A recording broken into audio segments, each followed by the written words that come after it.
नमस्कार, मी प्राची घाणेकर आणि हितगुजमध्ये तुम्हा सर्वांचं स्वागत। 4 फेब्रुवारी म्हणजे जागतिक कर्करोग दिवस।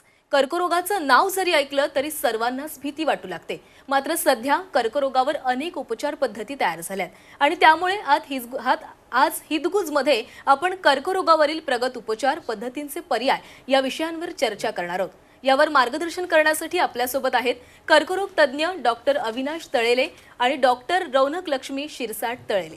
डॉक्टर, तुम्हा दोघांचंही या शोमध्ये स्वागत आहे। नमस्कार। डॉक्टर अविनाश तळेले हे रेस्टोरा ऑन्को केअर सेंटरमध्ये प्रमुख ऑन्कोलॉजिस्ट म्हणून कार्यरत आहेत। टाटा मेमोरियल हॉस्पिटल आणि गुजरात कॅन्सर रिसर्च इन्स्टिट्यूटमध्ये त्यांचा मोठा अनुभव आहे। डॉक्टर तळेले हे जनरल मेडिसिन आणि मेडिकल ऑन्कोलॉजीमध्ये सुवर्ण पदक विजेते देखील आहेत। सध्या ते रेस्टोरा ऑन्को केअर सेंटरमध्ये चीफ ऑन्कोलॉजिस्ट म्हणून कार्यरत आहेत। आपल्यासोबत रेडिओलॉजिस्ट डॉक्टर रौनक लक्ष्मी शिरसाट तळेले या देखील आहेत। डोंबिवलीमध्ये त्यांचं अध्यक्षर हे इमेजिंग सेंटर आहे। MBBSचं शिक्षण झाल्यानंतर त्यांनी रेडिओ डायग्नोसिसमध्ये DNB ही पदवी घेतली आहे। नायर हॉस्पिटलमध्ये त्यांनी न्यूरो रेडिओलॉजीमध्ये फेलोशिप पूर्ण केलेली आहे आणि माउंट सायनाय न्यूयॉर्क इथं त्यांनी हेड अँड नेकची फेलोशिप देखील घेतलेली आहे। आणि या डॉक्टरांमुळे आतापर्यंत अनेक जण कर्करोगावर मात करू शकलेत। चला तर मग डॉक्टरांकडून कर्करोगावरील प्रगत उपचार आणि पद्धतींचे पर्याय जाणून घेऊया। डॉक्टर अविनाश, सर्वात आधी जागतिक कर्करोग दिनाविषयी आमच्या प्रेक्षकांना थोडीशी माहिती द्या। 4 फेब्रुवारी दरवर्षी जागतिक कर्करोग दिन म्हणून साजरा केला जातो। या दिवशी कर्करोगाबद्दल जनजागृती करून झालेल्या गोष्टींचा आढावा घेऊन त्याच्याबद्दल सर्वसामान्यांना आणि इतरांना त्याच्याबद्दल माहिती पुरवली जाते। आता आपण डॉक्टर रौनक लक्ष्मी यांच्याकडे जाणार आहोत। डॉक्टर, यावर्षी वर्ल्ड कॅन्सर डेच्या थीम बाबतीत तुमचं मत काय? नमस्कार।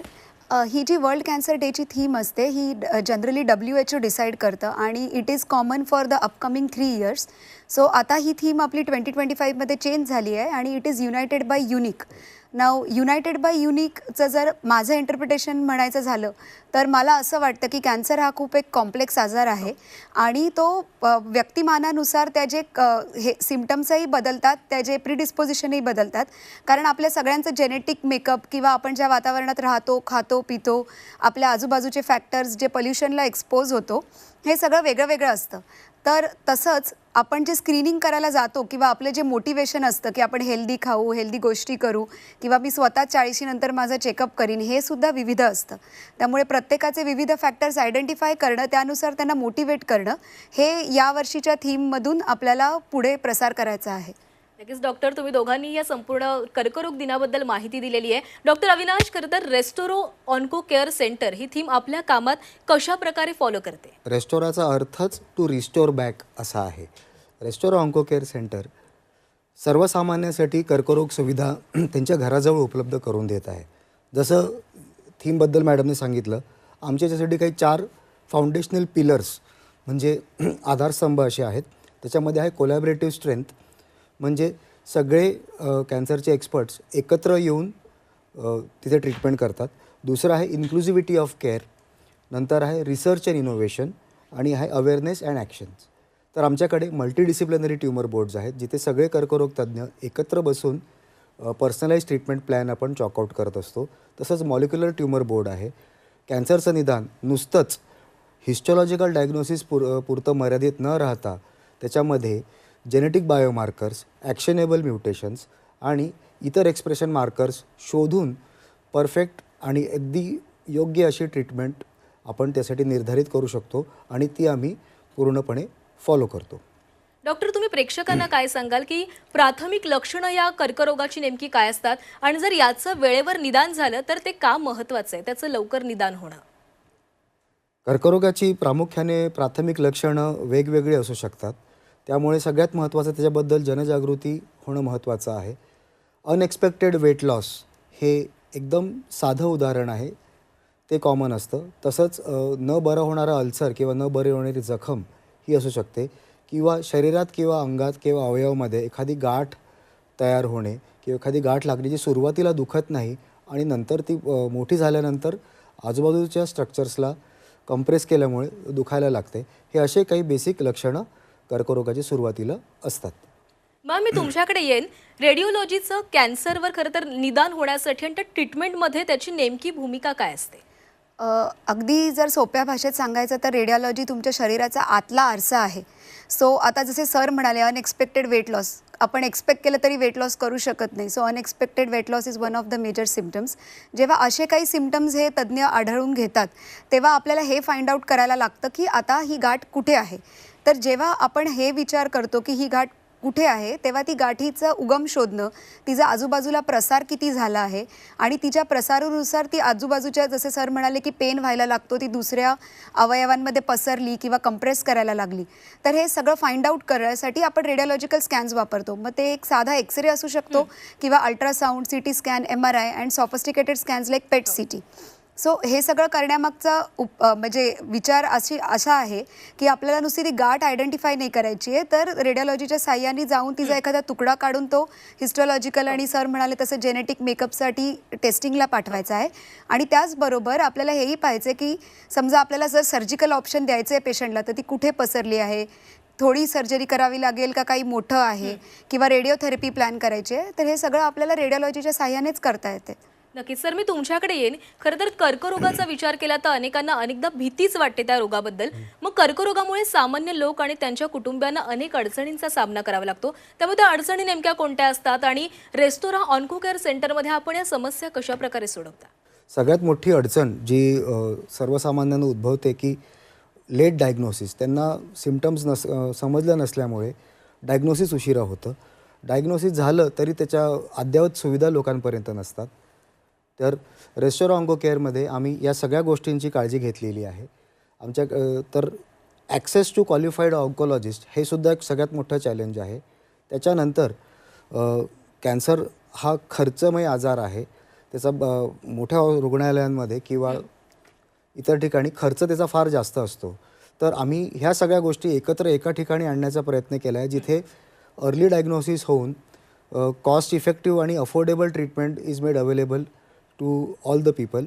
सोबतच त्याच्यामध्ये आम्ही काउन्सिलिंग आणि न्यूट्रिशनल सपोर्टसुद्धा आम्ही ठेवतो, सो दॅट ट्रीटमेंट लवकर पूर्णपणे होऊन बरं होऊन ते नॉर्मल त्यांच्या दैनंदिन जीवनामध्ये कार्यरत झाले पाहिजे. बरोबर. मॅम, एखाद्या पेशंटला जर किमिओथेरपी आणि इम्युनोथेरपीचे गुण येतो आहे, हे स्कॅनच्या मदतीनं कसं ठरवता येतं आणि रिपीट स्कॅन करणं गरजेचं असतं का? आणि त्याचबरोबर ट्रीटमेंट संपल्यानंतर फॉलोअप स्कॅन कसं करावं आणि ते गरजेचं आहे का? नक्कीच. कॅन्सर हा आजार असा आहे ज्याच्यात फॉलोअपचा खूप एक आमूलाग्र अविभाज्य घटक असं आपण म्हणू शकतो. बिकॉज जसे की आता हे नवीन इम्युनोथेरपीज किंवा किमोथेरपीज येत आहेत, त्याच्यात असंही होतं की काही cancers are treated like chronic diseases. जसं की आपल्याला रोज उठून बीपीची, थायरॉइडची, डायबिटीसची गोळी खायची, तर ते वाढलेत का, ते कमी होत आहेत का, या गोळ्या बदलायला पाहिजेत का, ह्याच्यासाठी फॉलोअप स्कॅन आवश्यक असतो. तसंच काही कॅन्सर असतात ते पूर्णतः बरे झाल्यानंतर त्यांचं रिकवर होण्याचा रेटही खूप हाय असतो. तर हे जर आपण फॉलोअप केलं नाही तर आपल्याला कळणार नाही.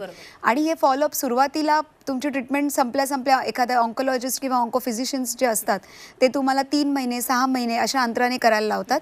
इव्हेंच्युअली वर्षातनं एकदा स्क्रीनिंगसारखं सुद्धा तुम्ही स्कॅन केलं तरी पण चालतं. आणि ह्या ज्या फॉलोअप स्कॅन्स असतात ह्याचे रिपोर्टिंग असं कुठल्याही पद्धतीने केलं पाहिजे असं नाही. There is a world wide accepted criteria, ज्याला आपण रेसिस्ट 1.1 म्हणतो. या क्रायटेरियामध्ये आम्हाला तो रिपोर्ट देणं भाग असतं की आम्ही फर्स्ट टाईम तुमचं जेव्हा गाठ पाहिली होती तेव्हा ती एवढी होती, आता ही एवढी झाली आहे, त्याच्या आजूबाजूच्या ज्या घटक होते ते कसे बदललेले आहेत. सो एक स्टँडर्डाइज लेक्सिकॉन फॉलो करणं मॅन्डेटरी आहे आणि त्या हिशोबानेच फॉलोअप पण करणे मॅन्डेटरी आहे. मॅमने आता आपल्याला फॉलोअप स्कॅन कसं करावं हे सांगितलेलं आहे. मी सरांना प्रश्न विचारेन की कर्करोग रोखण्यासाठी लोकांनी कोणते साधे आणि परिणामकारक असे उपाय केले पाहिजेत? कर्करोग बरेच तर खूप लोक करतात, पण तो प्रिव्हेंटेबल आहे. सर्वप्रथम व्यसनांच्या आहारी नाही गेले पाहिजे. टोबॅको आणि टोबॅको रिलेटेड कॅन्सर्स ते कम्प्लिटली प्रिव्हेंटेबल आहेत. तर टीनेजर्स आणि यंग पॉप्युलेशनला त्याच्याबद्दल अवेअर करून त्याच्यापासून दूर ठेवले पाहिजे. सोबतच वॅक्सिनेशन आहे, HPV वॅक्सिनेशन आहे, जे सर्वायकल कॅन्सर प्रिव्हेंट करू शकतं. सोबत त्यांचं वेट त्यांनी ऑप्टिमली मेंटेन केलं आणि वेट रिड्यूस केलं, हेल्दी वेट रिड्यूस केलं तरी कोलॉन कॅन्सर, ब्रेस्ट कॅन्सरचं रिस्क ॲटलिस्ट 20%ने कमी करता येतं. मॅडम, तुम्ही मगाशी स्क्रीनिंग आणि फॉलोअप्स बाबत बोलत होतात. स्क्रीनिंग आणि प्रिव्हेंशन बद्दल तुम्ही अधिक काय सांगाल? आणि या ट्रीटमेंट सुरू असताना या नव्या थीमनुसार स्क्रीनिंगच्या जोडीला अजून तुम्ही काही इतर ट्रीटमेंट सुचवता का? जसं की आपण दरवर्षीच सांगतो आणि हे तर WHO कडून खूप वर्षापासून ही मोहीम चालू आहे.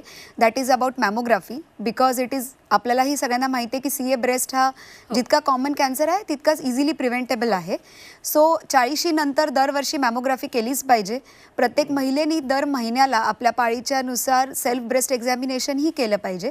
त्याचनुसार ज्या महिला आहेत ज्यांच्या आईला मावशीला यांना ब्रेस्ट कॅन्सर झालेला आहे त्यांनी 35शीपासूनच मॅमोग्राफी चालू केली पाहिजे.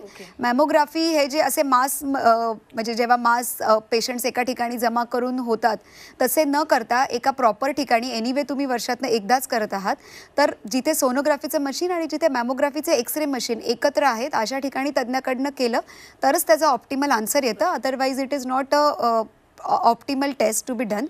आणि तसेच CA सर्विक्स प्रिव्हेंट करण्यासाठी जसे HPV वॅक्सिन आहे सर म्हणाले तसंच आपल्याला पॅप्समियरही करत राहिले पाहिजे. पुरुषांनी अल्ट्रासाऊंड केले पाहिजे प्रोस्टेट बघण्यासाठी. सिरम PSA ट्रीट केलं पाहिजे.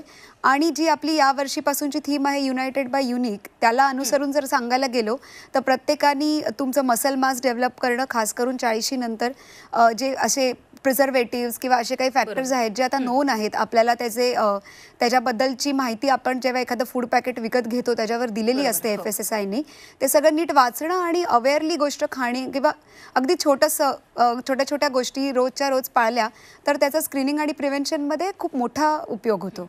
नक्कीच. डॉक्टर, कॅन्सर रुग्णांसमोर असलेल्या मुख्य समस्या नेमक्या काय असतात आणि तुमच्या त्या रेस्टोरा ऑन्को केअर सेंटरमध्ये त्या समस्यांवर कशा प्रकारे त्यांच्यावर उत्तरं शोधली जातात, समाधान व्यक्त केलं जातं? नक्कीच. कॅन्सर रुग्णांना खूप साऱ्या समस्या असतात. प्रामुख्याने पहिली गोष्ट तर डायग्नोसिस जेव्हा होतं कोणाचं निदान होतं तेव्हा फार ते घाबरलेले असतात. तर करेक्ट डायग्नोसिस झाल्यानंतर त्यांना थोडं काउन्सिलिंग हा एक प्रकार असतो ज्याच्यामध्ये त्यांना सगळ्या गोष्टी समजवल्या जातात, त्यांच्या अपेक्षा समजल्या जातात. त्याला सायकोलॉजिकल काउन्सिलिंग असं म्हटलं जातं. त्याच्यामध्येच सोबतच असतं न्यूट्रिशनल काउन्सिलिंग. त्याच्यामध्ये न्यूट्रिशनल चॅलेंजेस पण असतात बऱ्याच जणांना. तर न्यूट्रिशनल अपटेक त्याच्या आहारावरती लक्ष दिलं जातं. सोबत त्यांच्या नातेवाईकांना इतर लोकांना काही मेथड्स आहेत जे आम्ही माइंडफुलनेस आहे किंवा प्रोग्रेसिव्ह मसल रिलॅक्सेशन आहे किंवा गायडेड मेडिकेशन आहे तर ह्या सगळ्या गोष्टीच आम्ही सांगत असतो.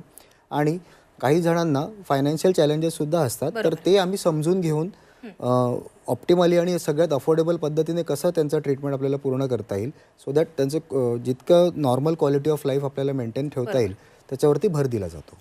मॅम, तुमचं स्वतःचं अद्याक्षर इमेजिंग सेंटर आहे.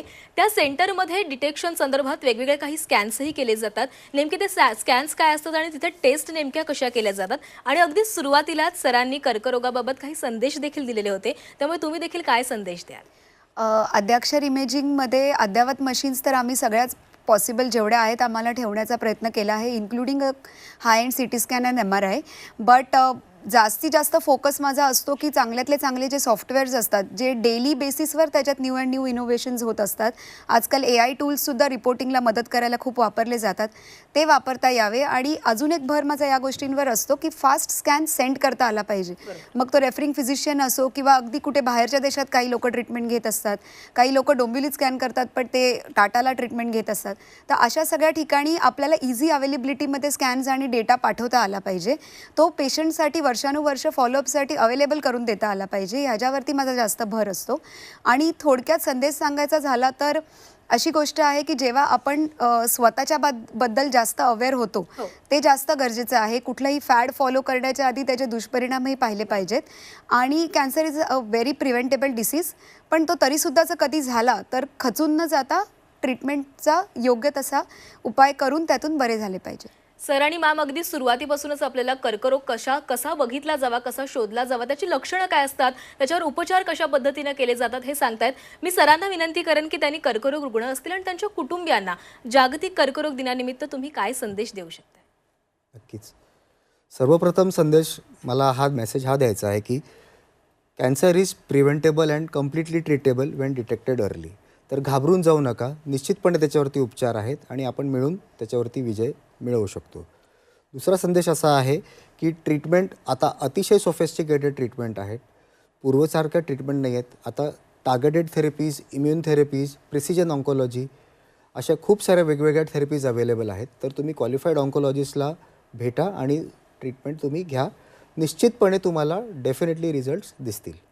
मग मी तुमच्याकडे येईन. तुम्ही असं बोलताना मगाशी म्हणालेला होतात की कर्करोगापासून जर आपल्याला दूर राहायचं असेल तर आपण काय खातोय, काय पितोय याकडे आपण लक्ष दिलं पाहिजे. तुम्ही प्रेक्षकांना काय सांगाल की त्यांनी खाताना किंवा बाहेर काही आपण खात असू तर आपण काय काळजी घेतली पाहिजे, कोणत्या गोष्टींकडे लक्ष दिलं पाहिजे?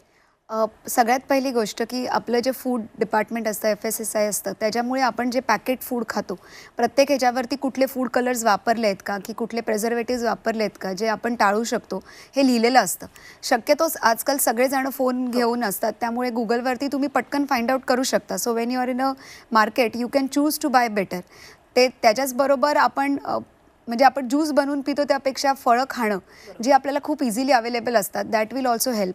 त्याचबरोबर मसल मास डेव्हलप करणं, मुलांना जास्त म्हणजे स्क्रीन टाईम देण्यापेक्षा त्यांना खेळाकडे प्रवृत्त करणं, अशा छोट्या छोट्या गोष्टी आपण फॉलो करू शकतो, जेणेकरून we can create a mindfulness.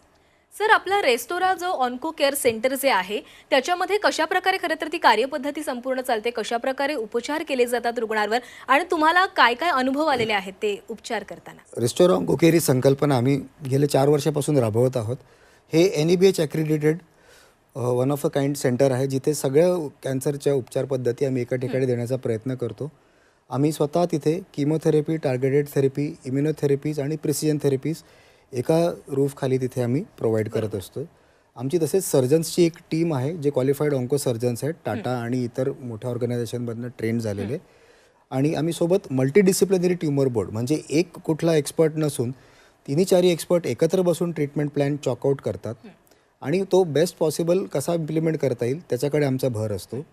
आणि सोबत त्याच्याबद्दल आम्ही मॉलिक्युलर ट्युमर बोर्ड ही एक संकल्पना सुरू केलेली, ज्याच्यामध्ये नुसतं डायग्नोसिसच नाही तर त्याचं जेनेटिक मार्कर्स आहेत, ब्राका म्युटेशन्स आहेत किंवा इतर ॲक्शनेबल म्युटेशन्स आहेत, त्याचं निदान करून त्याच्याशी रिलेटेड प्री टेस्ट आणि पोस्ट टेस्ट काउन्सिलिंग आम्ही करतो आणि सो दॅट रुग्णांना अधिकाधिक फायदा होऊ शकतो.